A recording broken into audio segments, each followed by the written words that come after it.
Bienvenue dans Business Angola. Dans cette édition, nous nous concentrons sur le rôle joué par les femmes dans l'économie. D'après une étude menée à l'échelle mondiale, environ 40% des Angolaises sont dirigeantes d'entreprises. Voyons pourquoi. Ce marché de la capitale Luanda s'appelle Praça das Mulheres, la place des femmes. Un ensemble d'allées qui s'étendent sur 200 mètres de long et 50 mètres de large. On y trouve uniquement des femmes qui vendent à des femmes des vêtements et des chaussures de tout style. Et d'où viennent tous ces habits ? Ils viennent du Brésil, des États-Unis, de Thaïlande, de Chine, d'Afrique du Sud, du Pakistan. C'est un marché qui donne à de nombreuses femmes l'opportunité d'avoir leur propre activité. Comme vous le voyez, il y a beaucoup de commerçantes. Elles sont nombreuses à avoir obtenu des microcrédits pour pouvoir aller acheter leurs marchandises à l'étranger. La fluctuation des taux de change ne leur rend pas la tâche facile, mais cela n'arrête pas Inès, par exemple. Pour démarrer, il faut simplement que la banque procède à des transferts, qu'on obtienne une carte Visa ou quelques dollars, qu'on ait la possibilité d'acheter des dollars à un taux plus bas et on peut se lancer. C'est ce que j'ai fait. Ce microfinancement provient de cette banque qui délivre des crédits d'un montant pouvant aller de 180 à 12 000 euros. La plupart des clients sont des femmes qui payent des intérêts compris entre 2 et 4% et remboursent la somme empruntée sur 2 ans. Elles n'ont aucune crainte. Quand elles viennent ici, elles sont directes. Elles savent exactement ce qu'elles veulent. Elles savent exactement la somme qu'elles veulent emprunter. Elles viennent ici et me disent « Madame Isabelle, je veux un crédit de tel montant et je suis capable de rembourser avec telle mensualité. »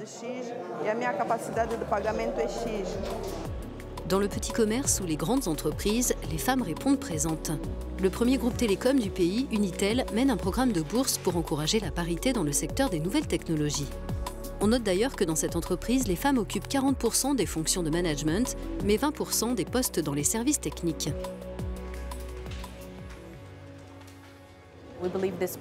Pour nous, ce programme leur donne une opportunité d'accéder à des études supérieures et en particulier dans des domaines qui recrutent.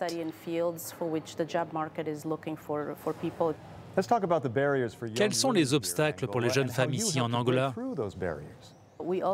Nous avons aussi commencé l'an dernier, en lien avec ce programme, à nous adresser aux jeunes filles. Nous avons des femmes ici, parmi les managers seniors et dans les secteurs techniques, et nous leur avons fait rencontrer des jeunes filles pour leur montrer qu'elles pouvaient avoir le même parcours. Evelyne Clemente fait partie des bénéficiaires du programme. Elle étudie l'ingénierie mécanique et a de grandes ambitions. Dans l'avenir, je voudrais travailler dans les énergies renouvelables, car je crois qu'elles ont un très grand potentiel pour notre pays et pour le monde entier. Mon tuteur a travaillé avec moi dans cet objectif. Nous menons certains projets, il m'aide à développer ces projets sur lesquels je veux travailler au final. Autre exemple de dirigeante d'entreprise, une mère de famille a créé ce centre de kinésithérapie auquel elle a donné le nom de sa fille handicapée. Malgré sa solide formation commerciale, elle a dû lutter pour lancer son activité. Quels obstacles avez-vous dû franchir ? On me demandait souvent « Qui est le dirigeant de l'entreprise, le PDG ?»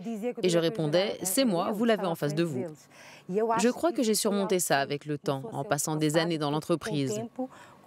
Les gens ont commencé à se rendre compte que malgré le fait que je sois une femme et quel que soit mon âge, je pouvais accomplir des choses. Après avoir eu beaucoup de mal à trouver des soins appropriés pour sa fille, Paula a eu l'idée de fonder ce centre qui réunit des kinésithérapeutes, des orthophonistes et des ostéopathes. Pendant longtemps, je n'étais que cliente, donc je sais ce que les clients veulent. Et c'est très facile pour moi de répondre à ce besoin avec la bonne équipe et le bon équipement pour proposer un service de qualité. Malheureusement, la fille de Paula n'a pas survécu. Sa mère poursuit la mission qu'elle s'est donnée, aider les personnes handicapées. Elle envisage d'ouvrir un deuxième centre de ce type. Quelle que soit l'envergure de leur activité, les femmes entrepreneurs contribuent de manière essentielle au développement et à la diversification de l'économie angolaise. C'est la fin de cette édition de Business Angola. Merci de votre attention, obrigado et à bientôt.